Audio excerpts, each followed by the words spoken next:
All right, Bulls and Bears, what is up? Back with another dose. BX4, Bold to the Bust. A lot of economic news, financial news to get caught up on.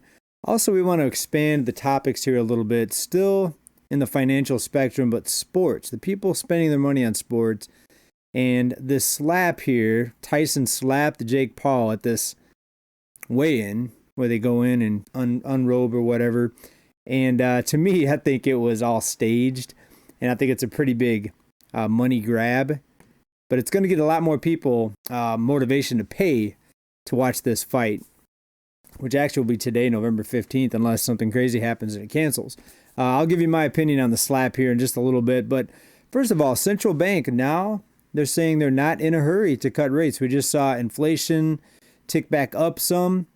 And they say no hurry for the rate cuts now. We're going to talk about that here in just a few minutes. But first, the markets. Let's take a look at the S&P 500. And what I had said here was I thought that the surge just after the election would die down. We did see a drop. This S&P 500 from over 6,000 down to 59.31. Not a big drop, but with that euphoria that unfolded after November 5th, you knew that there had to be some sort of pullback or correction. And I think the euphoria is way overhyped.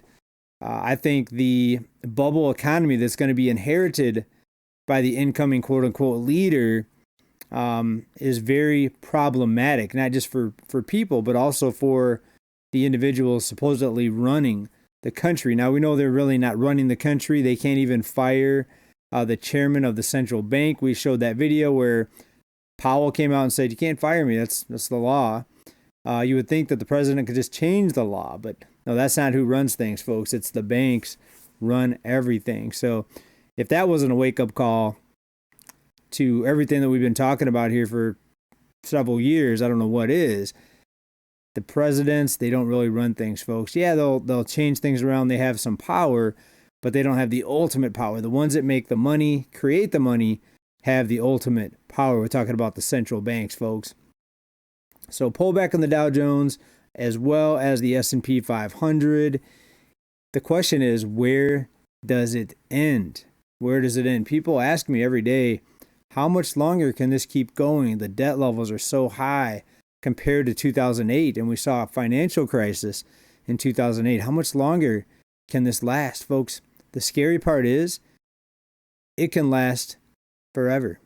When they have endless currency creation powers, it can last forever. That's why we see hyperinflation in some of these other countries. Now, luckily, the dollar is still the go-to currency, even though the BRICS nations are out there talking a big game. But we haven't really seen too much action as far as devaluing the dollar. In fact, the dollar strengthened here recently. And we're at about 5 straight sessions of gains on the dollar. The dollar's at about a 1-year high, even with all the talks of the BRICS nations coming out against the dollar. We didn't see the night of the shift where a bunch of U.S. debt was dumped, which would have caused spiking rates. We didn't see that happen. It doesn't mean that it won't happen.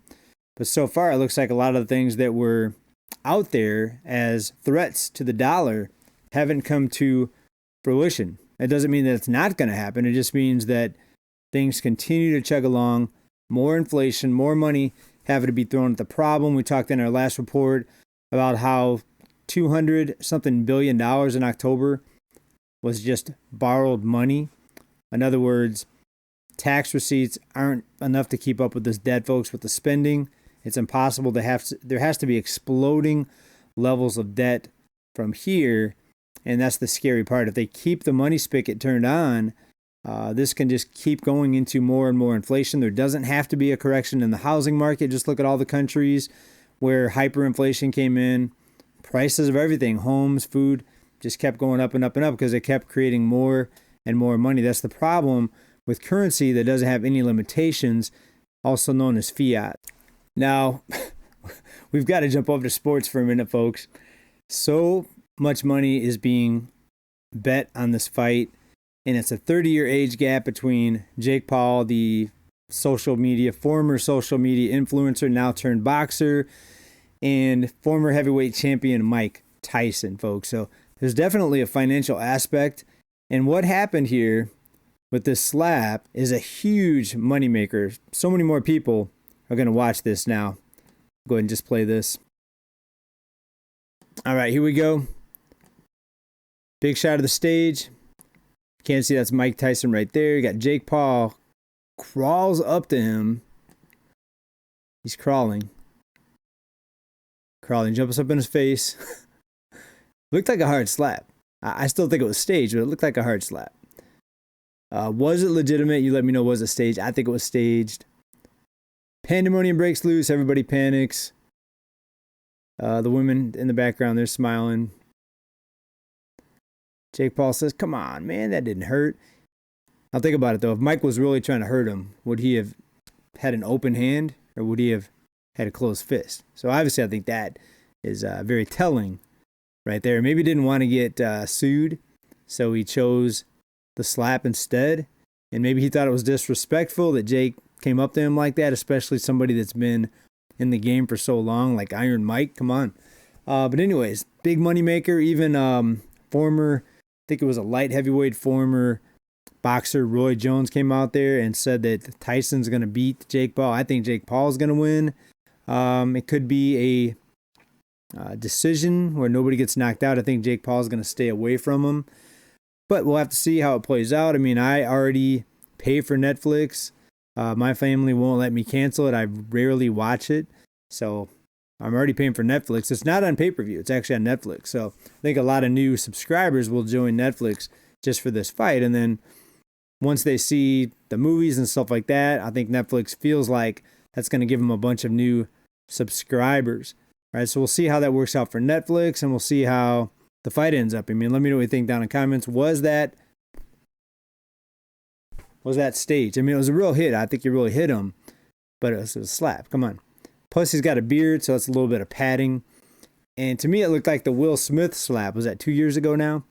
The Will Smith slap onto Chris Rock was harder than that. So this will certainly get a lot of people primed in or tuned in to watch this fight. What do you think about this? Please let me know down in comments. Was this legitimate, spontaneous? Did Tyson get upset that he jumped in his face?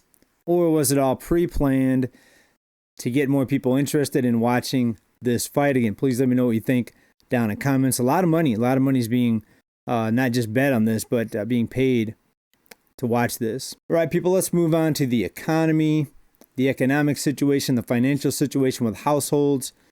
Here's a headline right here. Everyday Americans keep racking up debt and missing payments. Economic pain is weighing on consumers as delinquency rates and household debt rise. Folks, the question I have for you today, where does it end? Where does it end, folks? Does this end somewhere? Or can they keep it propped up forever?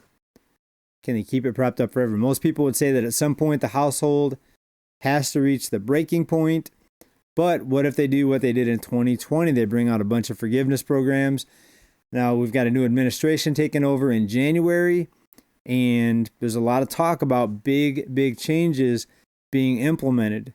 But will this bring down the cost of living?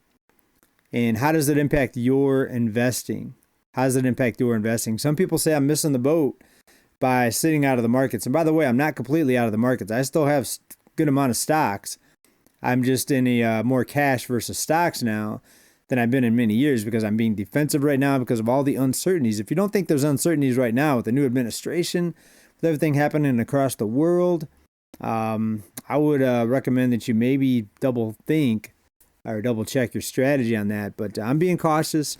Maybe I'm missing out. Maybe the markets will just keep skyrocketing. But I don't think we're out of the woods yet, folks. I see some big risks still here in the next few weeks to months.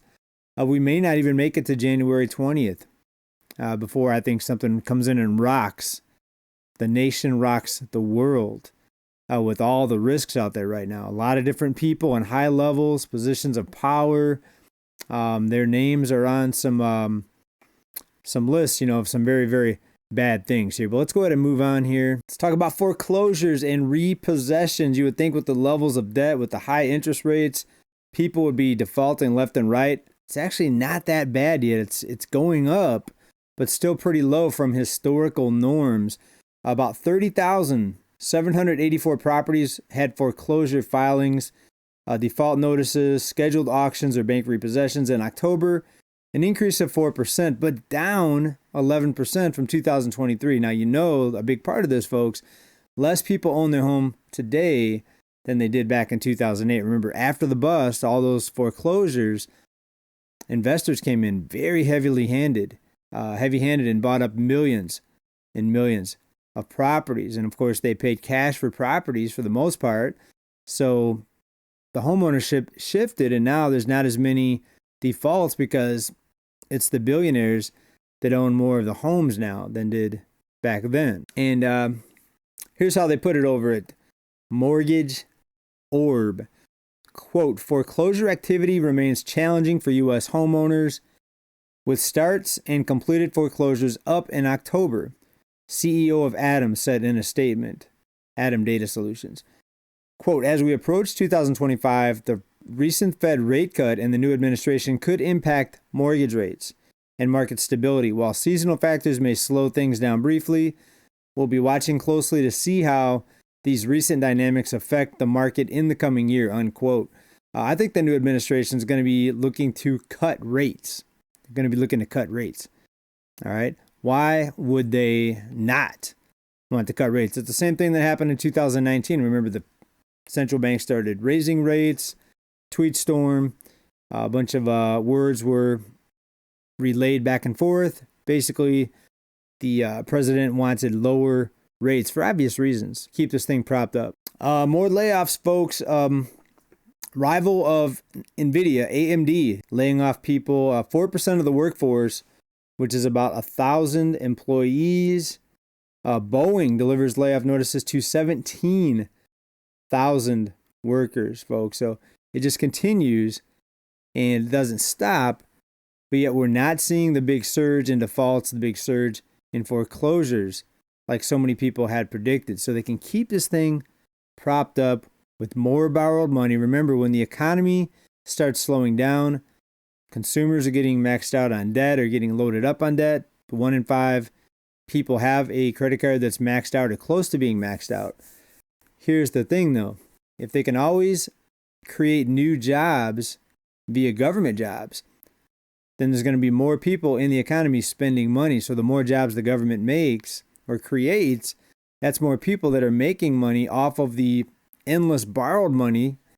They go out and spend the money in the economy. So you still have this consumer spending being propped up with government jobs, of course, increasing amounts of debt among most of the population. And that's the scary part, folks. They can keep this going for a very, very long time.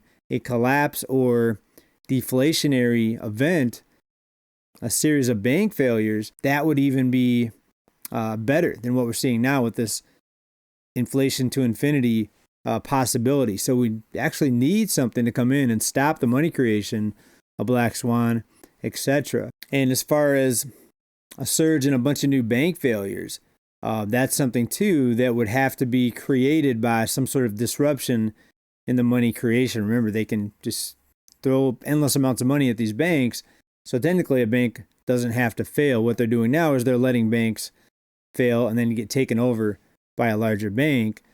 Because think about it, if the Fed just came in and just did the purchase or did the bailout to keep the banks operational, people would then notice it more. So now what they do is they say, oh, this bank gobbled up or took over this smaller bank that failed. And that way it doesn't look like it's just endless money being thrown at the situation.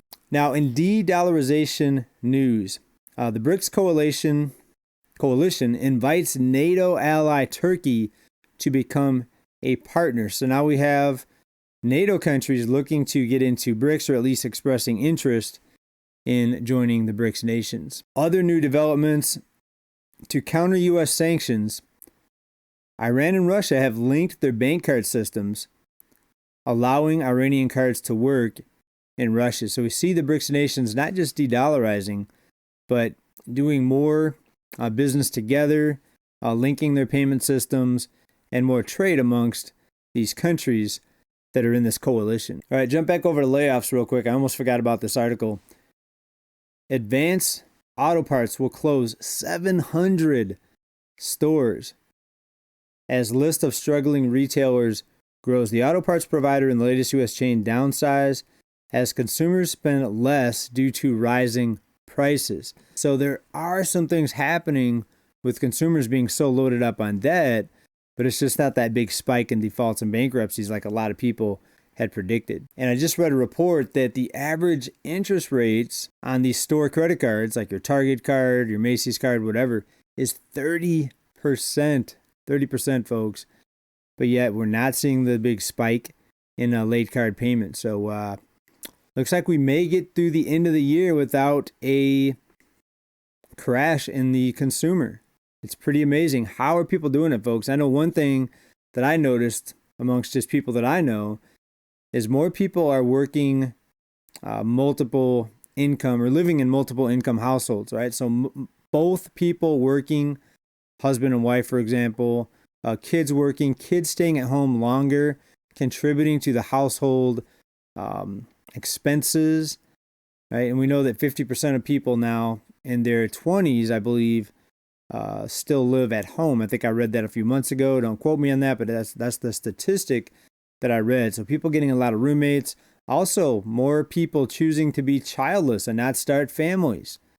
All right, so a lot of things are being transformed to allow people to live in this high cost of living environment. All right, a couple more things here, folks. Warren Buffett's out there telling investors to buy homes instead of stocks, calling 30-year mortgages a terrific deal. So even though he's sold off a lot of his stocks, he still has some ideas for you. He says, get into real estate. Do you think he's right? Maybe he sees this housing market being propped up and no sign of any correction, even though we're way in the stratosphere compared to where we were in 2008. All right. What do you guys think about all this? Please let me know about the slap, all staged as a money grab, a marketing campaign. Please let me know what you think about this down in comments, folks. And where does it end? And how are people getting by? What are you doing? What do you see your friends and people around you doing? Creative ways, like with the multiple incomes, multiple job workers, of course. Maybe two people in the household working multiple jobs. So you have a husband and a wife, both with two jobs. Is that what's going on? How are people financing this debt? How are they maintaining this debt without a surge in defaults? Let me know down in the comments. I'll be reading. Thanks everybody for watching. Keep stacking. Bye for now. Peace.